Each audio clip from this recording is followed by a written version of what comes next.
नमस्कार दोस्तों, राधे राधे। कैसे हो आप सब? आशा करता हूँ आप बहुत अच्छे होंगे, खुश होंगे, स्वस्थ होंगे। तो ये आज थोड़ी सी मेरी तबीयत ठीक नहीं है और तो मैं जल्दी गया था, लेकिन फिर लेट गया। मुझे लगा कि ना आराम रेस्ट करूँ, और फिर उसके बाद उठे हम थोड़ा लेट, और चाय वगैरह तो पी ली है और नहा धो भी लिए हैं। अब तैयारी हो रही है नाश्ते की। तो नाश्ते में क्या बना रहे हैं? पनीर के पराठे। नाश्ते में बन रहे हैं पनीर के पराठे। क्या हुआ, जो दूध आया था ना, वो मैंने गर्म करने के लिए रखा, वो सारा का सारा खराब हो गया था, फट गया था। उसी का पनीर तो बना फिर दिया। मैंने उसी का ही पनीर बना तो दिया। कल का जो 2.5 किलो दूध था उसका पनीर बना दिया। देखो कैसा बना, पनीर भी बढ़िया वाला जमा रखा है। देखिए, काम तो मैं सारे बढ़िया से ही करूँ, कोई खराब हो जाए तो अलग चीज है। और इसी के बन जाएंगे अब पराठे। तो ये भी ठीक है, वेस्ट नहीं होना वेस्ट चाहिए। नहीं होगा कोई भी सामान, तो वो ज़्यादा ठीक है। और आप लोग सोच रहे होंगे छुट्टी पड़ गई है और इधर उधर कहीं जाने का, जैसे हर छुट्टियों में बच्चों का प्रोग्राम होता है लेके जाने का और बच्चे रोज परेशान हो रहे हैं, चलो चलो चलो चलो। लेकिन इस टाइम तो उनका ही हो रहा है कि लोकल में भी कहीं ले जाओ, अगर ले जाओ। बन नहीं पा रहा है प्रोग्राम, देखते हैं, बना रहे हैं कैसे कैसे बनेगा। तो खैर, बच्चों को तो लेके जाना ही है घुमाने। पहले करेंगे नाश्ता और फिर प्लानिंग बनाते हैं क्या क्या करना है और किस दिन का टूर रहेगा। एक तो पता जी क्या हो रहा, धूप इतनी तेज हो रही, सर में दर्द 6-7 हो बजे ही धूप इतनी तेज हो जाना, सर में इतना तो दर्द हो जाना, मन नहीं करता निकलने का फिर घर से बाहर। फिर यूं लगा कि नहीं, बस अपने घर में ही ठीक है। और कृष्णा बैठा हुआ पहले ही ऑलरेडी। और नहा लिया, बाढ़ लो में तेल तूल तो लगा ले। तो देखिए, यहाँ पे मैं लगी हूँ करने अपना नाश्ते की तैयारी। तो यहाँ पे ये पनीर बनाया था मैंने, अच्छा खासा पनीर बन गया। तो मुझे उधर भी भेजने थे पराठे, इसीलिए मैं सारे ही पनीर को कद्दूकस कर रही हूँ। कम से कम 250 ग्राम के लगभग ये पनीर होगा शायद। और इसको कद्दूकस कर लिया है मैंने। उसके बाद में इसमें मसाले ऐड करूँगी। मसाले में ज़्यादा नहीं डालती हूँ, वही अपने गिने चुने मेरे मसाले हैं। धनिया पाउडर हो गया, अजवाइन होगी, कसूरी मेथी होगी, धनिया पाउडर और जी नमक, मिर्च, हल्दी, बस यही 4-5 मैं मसाले डालती हूँ। हरी मिर्च वगैरह मैंने नहीं डाली क्योंकि बच्चे खाते नहीं हैं, फिर उनके मुंह में आ जाए तो फिर मैं चीखें, तो इसलिए मैं हरी मिर्च नहीं डालती। और हरा धनिया आजकल गर्मी में इतना मिलता भी नहीं। तो यहाँ पे बस मैं सारे मसाले डाल के अब जो है इसको सारी स्टफिंग को कर लूँगी मिक्स अच्छी तरीके से। और बस इसके बाद मैं साथ के साथ ही जो है पराठे बना दूँगी। और दही मैं बनाती हूँ घर पे, तो दही है, पराठे हैं, मलाई भी है, दूध भी है, जिसको जिसके साथ खाना पीना होगा वो उसी के साथ ले लेगा। तो वही है अपना पराठे बनाने का तरीका, मेरा वही है। अपनी लोई ली, उसको हाथ से फैलाया, उसके अंदर स्टफिंग भरी, और कोशिश कीजिए कि हाथ से ही आप ज़्यादा कर ले, मतलब प्रेशर ज़्यादा मत दीजिए पराठे को, नहीं तो फट जाएगा। उसके बाद तवे पे लगा लिया है घी। पराठे जो है वो मैं घी में ही बनाती हूँ, उनको वैसे नहीं बनाती। तो बस देखिए, यहाँ पे जब दोनों साइड से सिक जाएगा अच्छी तरीके से पराठा, तब हम उसके ऊपर घी लगाएंगे। तो इससे क्या होगा कि पराठे फूलते हैं। तो बस देखिए, फटाफट मैं बना लेती हूँ पराठे।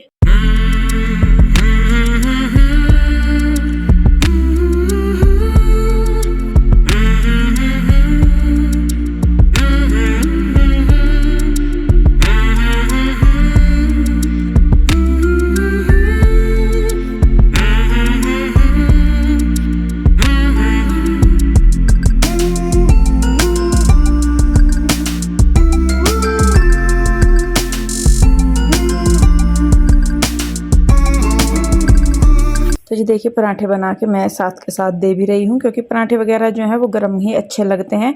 तो पीहू के डैडी और तीनों बच्चे बैठ गए हैं, खाने का वेट कर रहे हैं। तो यहाँ पे मैं उनको दे रही हूँ खाना। और यहाँ पे देखिए, ये खाने लगे हैं। और कृष्णा जो है वो मेरी करवा रहा है हेल्प। तो वो अपने डैडी को और इन्हें अपनी बहनों को पराठे ला ला के दे रहा, मैं सेक रही और वो दे रहा। तो मैं उसको बताती रहती हूँ काम, ऐसा नहीं है कि उसको मैं नहीं करवाती कि भाई वो लड़का है तो नहीं करेगा। अभी से ही उसे सिखाऊंगी, तब जाके कहीं वो थोड़ा सा आगे सीखेगा। अगर अभी से ही हम उसे नहीं सिखाएंगे, इग्नोर करेंगे उसको कि भाई लड़का है, नहीं बताएंगे, तो वो आगे जाके और ढीठ होता जाएगा। तो इसलिए मैं, ये नहीं है कि भाई ये लड़का है या प्योर लड़की है तो वो नहीं करवाना ज़रूरी। तो मैं कृष्णा को भी छोटे मोटे से जो काम है वो बताती रहती हूँ, वो करवाता भी है, ऐसा नहीं है कि वो करवाता नहीं। तो जी देखिए, अभी यहाँ पे जो है इन्होंने कर लिया है नाश्ता, और ये लेके जा रहे हैं भाई के लिए मेरे और कन्हैया के लिए। और फिलहाल जो हैं कन्हैया और शेखर मेरा भाई दोनों ही यहाँ पे नहीं है, ये 1-2 दिन पहले का वीडियो है। जो मैं आज आप लोग के साथ शेयर कर रही हूँ कि कन्हैया जो है वो गांव में गया है।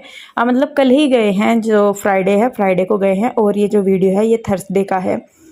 तो वहाँ पे चले गए हैं वो। तो यहाँ पे देखिए अब मैं दही भी दे रही हूँ उधर, और ये रोटी भी दे रही हूँ, पराठे वगैरह। और तो बस जी ये चले गए हैं, जा रहे हैं लेके। तो बाकी के जो पराठे हैं वो भी मैं बना दूँगी।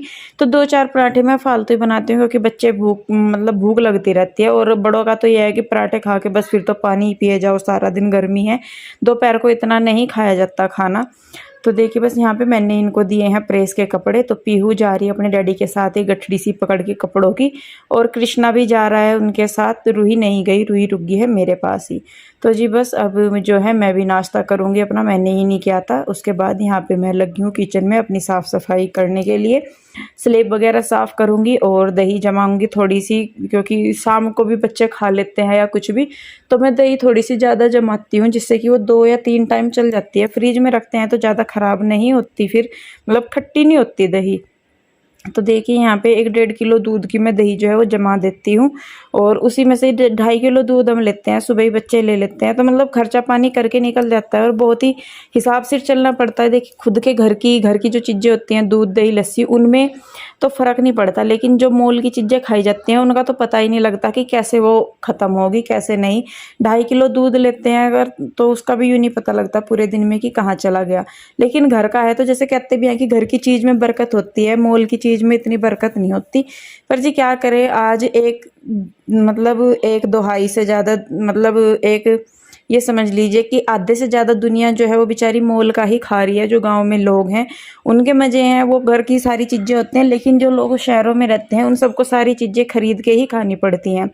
तो अब ये समझ लीजिए बरकत का समझेंगे या किसी चीज़ का समझेंगे तो क्या करें, लेकिन खाना है, पीना है, पेट भरना है, तो फिर सारा ही देखना पड़ता है, सारा ही सोच समझ के चलना पड़ता है। और जब बाहर रहते हैं तो तब तो और ज़्यादा सोच समझ के चलना पड़ता है। अपने घर को चलाने के लिए बहुत सारी चीज़ों को अवॉइड करना पड़ता है, कई बार कई चीज़ों के बिना भी काम चलाना पड़ता है। लेकिन अपने घर में होते हैं तो देखिए जी बहुत सारी चीज़ें मिल जाती हैं, जिनके लिए कि हमें परेशान नहीं होना पड़ता। पर बाहर हैं, कमा रहे हैं, खा रहे हैं, सारी चीज़ें हैं, पैसे भी हो जाएं भले ही या चाहे कुछ भी हो जाए, लेकिन कई बार होता है कि हम नहीं वो चीज़ें अरेंज कर पाते जो हमें अपने घर में मिल जाती हैं। तो देखिए बस यहाँ पे नाश्ता वगैरह करने के बाद यहाँ पे मैं जो है झाड़ू वगैरह लगाई है मैंने, और यहाँ पे रूही के बाल बा रही हूँ। उसके बाद मैं करूँगी एडिटिंग, और साथ के साथ ही मैं रूही को भी पढ़ा रही हूँ, जैसा कि मैं बता रही थी कि हॉलीडे होमवर्क मिला हुआ है इनको।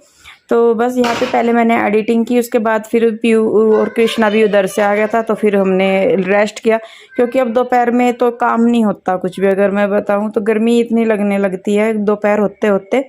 यहाँ पे तो बैठा ही नहीं जाता, इधर वाली साइड गर्मी में ज़्यादा, लेकिन पीछे कमरों में आराम से बच्चे लेट जाते हैं और अपना सो जाते हैं थोड़ी देर के लिए।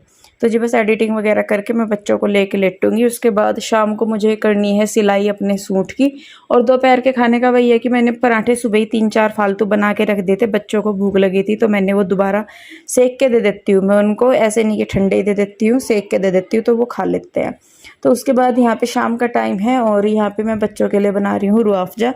रूही हमारी रूह-अफ़ज़ा नहीं पीती है, तो मैं अपने कृष्णा और पीहू के लिए रूह-अफ़ज़ा बना रही हूँ। और उसके बाद जो है मैं करूँगी स्टिचिंग फिर।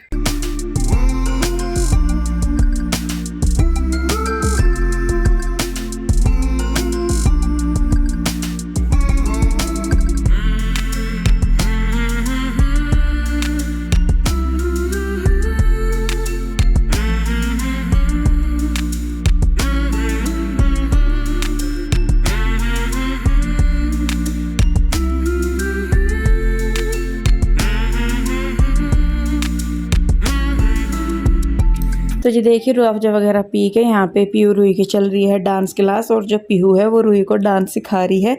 पीहू को डांस आता है, पीहू जल्दी सीख जाती है चीज़ों को, जैसा इसकी आर्टिकल मतलब एक्टिविटी बेस या आर्ट बेस जो भी चीज़ें आती है, जैसे डांस हो गया, राइटिंग होगी, पेंटिंग होगी, और ये मेकअप वगैरह। तो ये जो चीज़ें हैं इनमें पीहू की इंटरेस्ट ज़्यादा है। रूही का इंटरेस्ट जो है वो पढ़ने में है, अच्छा खासा इंटरेस्ट है रूही का पढ़ने में। इसका ये है कि इसको जिस चीज़ की लग जाती है उसे करके हटती है। तो दोनों की चॉइसेस थोड़ी सी सेम है, लेकिन पीहू जो है उसको भी सिखाती रहती है। तो देखिए बस यहाँ पे अब जो है ये कमीज़ इन्होंने काटी थी, इसको मैं कर रही हूँ सिलाई, हाथ वाली मशीन से ही मैं कर रही हूँ, जो मोटर वाली है उससे नहीं करूँगी।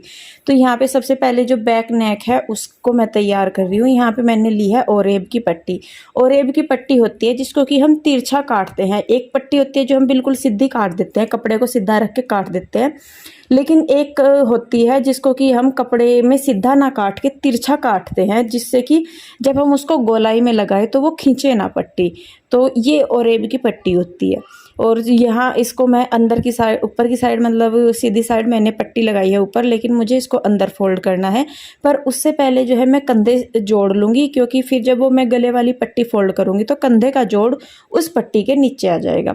तो पहले जो है मैं कंधी, इसको ये कंधी जोड़ना बोलते हैं, मैं इसको जोड़ रही हूँ। और देखिए जो पट्टी एक्स्ट्रा थी ना जो गले में हमने लगाई, उसको अलग ही रखना है, कंधों के साथ उसको दबाना नहीं है। अब उसको हम पलट के कपड़े को उल्टी तरफ रख के जो पट्टी है वो अंदर की तरफ दबा देंगे और सिलाई से इसको मैं कवर कर दूंगी, मतलब दबा दूंगी, तो जो पट्टी है वो दब जाएगी और इस पर फिर तुरपाई वगैरह की ज़रूरत नहीं पड़ेगी। तो देखिए गले की जो पट्टी है वो हमारी हो गई है बिल्कुल तैयार। और अब जो बारी आती है वो आती है फिटिंग की। तो फिटिंग में देखिए जो निशान है वो सीधी वाली साइड लग रहे हैं। तो सबसे पहले तो मैं कपड़े को बिल्कुल इक्वल बिछा लूँगी, दोनों को जोड़ते हुए जहाँ भी है।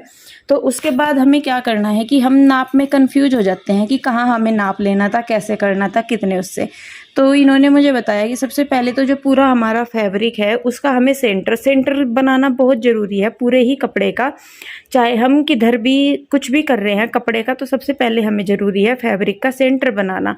उसके सेंटर को बना के फिर हमें क्या करना है कि जितनी हमारी नाप है उस नाप का सेंटर हमें कपड़े के सेंटर पे रखना है और दोनों साइड हमें निशान लगा लेने हैं। जैसे कि अभी मैं नाप लगा रही हूँ कपड़े का सेंटर बनाने के बाद, तो जो नाप है उसका सेंटर मतलब इंची टेप को फोल्ड कर लीजिए, सेंटर निकल जाता है, तो वहाँ पे फिर मैं निशान लगा रही हूँ। तो इससे क्या होता है कि इजी हो जाता है नाप निकालना हमारे लिए।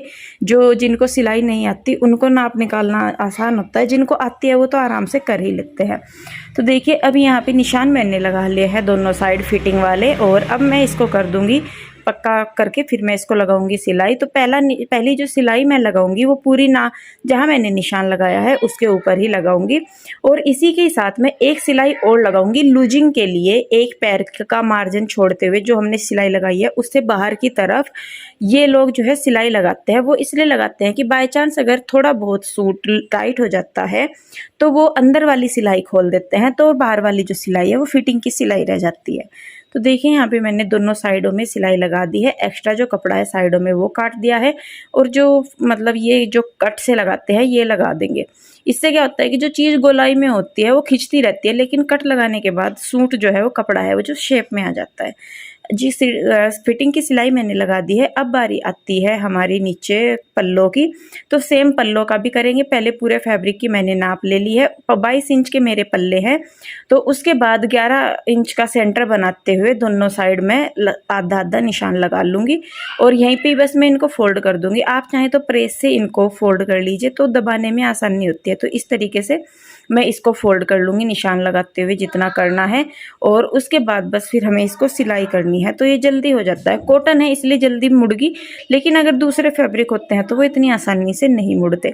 तो यहाँ पे बस मैंने देखिए निशान लगा लिए हैं। अब जो है मैं पल्ले फोल्ड कर लूँगी फटाफट से, चारों पल्लों को मैं लगा दूँगी सिलाई। तो मैं आपको बताऊँ आज मैं बिल्कुल वैसे ही सिलाई कर रही हूँ जैसे कि नॉर्मली करते हैं जो टेलर लोग होते हैं, जो बुटीक पे लेडीज जेंट्स जिनको आती है वो सिलाई करते हैं वैसे। वरना हमेशा मैं ऐसे ही करती थी कि जैसे भाई कर दिया अपना, मेरे से जैसे सहूलियत बनती थी मैं वैसे करती थी, लेकिन आज मैं प्रॉपर वैसे सिलाई कर रही हूँ जैसे कि की जाती है। तो जी देखिए पल्ले मैंने तुरफ दिए हैं दोनों साइडों के। अब बारी आती है बाजू की। तो बाजू के आगे की साइड में फोल्ड कर लूँगी, जितनी मुझे बाजू रखनी है उतनी करके। उसके बाद आगे के मतलब बाजू के भी पल्ले हमें फोल्ड करने, वो सॉरी आगे की जो बाजू होती है वहाँ पे फोल्ड करनी है। तो दोनों बाजू को मैंने कर लिया है फोल्ड। उसके बाद आगे जितनी हमारी बाजू है उसका निशान लगा लेंगे, और बैक साइड हम लगाएंगे सूट की फिटिंग की नाप से निशान। तो यहाँ पे जितनी बाजू है वहाँ पे निशान लगा लेंगे। उसके बाद जो बाजू का सेंटर है और जहाँ तक हमारी फिटिंग की सिलाई लगी है उसको नापते हुए बाजू के सेंटर से और कंधे को जोड़ते हुए जहाँ पे भी हमारा वो मतलब आर्म होल का निशान आ रहा है वहाँ पे हम सिलाई लगा लेंगे। तो इससे क्या होगा कि बाजू की जो नाप है वो बिल्कुल परफेक्ट होगी।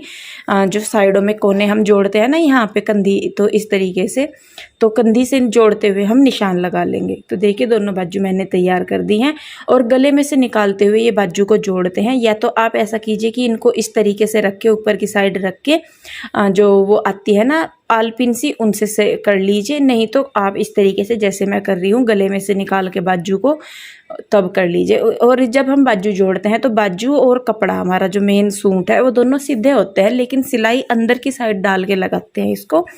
तो और यहाँ पे ये ध्यान रखिए कि जो बाजू का सेंटर है और जो कंधे का सेंटर है वो बिल्कुल मैच होना चाहिए। अगर वो आगे पीछे हो जाता है जोड़ जो है आपका सेंटर है तो कपड़ा जो है हमारा सूट पीछे की तरफ खींचने लगता है। तो जो बहुत सारे लोगों को दिक्कत आती है कि सूट पीछे खींचता है, तो उसका ये कारण यही बताते हैं, पीयू के डैडी बताते हैं कि उसका कारण यही होता है कि जो जोड़ है कंधों का और कमीज उसका बाजू का, उसका सेंटर जो है वो अच्छी तरीके से नहीं मिला होता, वो आगे या पीछे होता है, इसलिए जो सूट है वो खींचते हैं। तो देखिए जी, उसके बाद यहाँ पे मैं इस पे कर रही हूँ प्रेस। तो जितनी भी सिलाई हमने लगाई है सारियों को प्रेस से सही कर लेंगे, सीधा कर लेंगे। और ये देखिए मेरी कमीज जो है वो होगी है तैयार। तो मैं बहुत खुश हूँ कि मैंने पहली बार इस तरीके से अपनी कमीज़ तैयार की है, तो जैसे कि होनी चाहिए। तो ये देखिए, और मैं आपको पहन के दिखाती हूँ कि ये कैसी लग रही है। तो देखिए बिल्कुल परफेक्ट मेजरमेंट से बनी है। और अभी प्लाजो की कटिंग तो देख लिया आपने, साथ में अभी उसकी स्टिचिंग भी दिखाएंगे। तो बस इस वीडियो में इतना ही। आपको वीडियो कैसा लगा कमेंट करके बताइए। मिलते हैं जल्दी, तब तक के लिए राधे राधे, बाय बाय।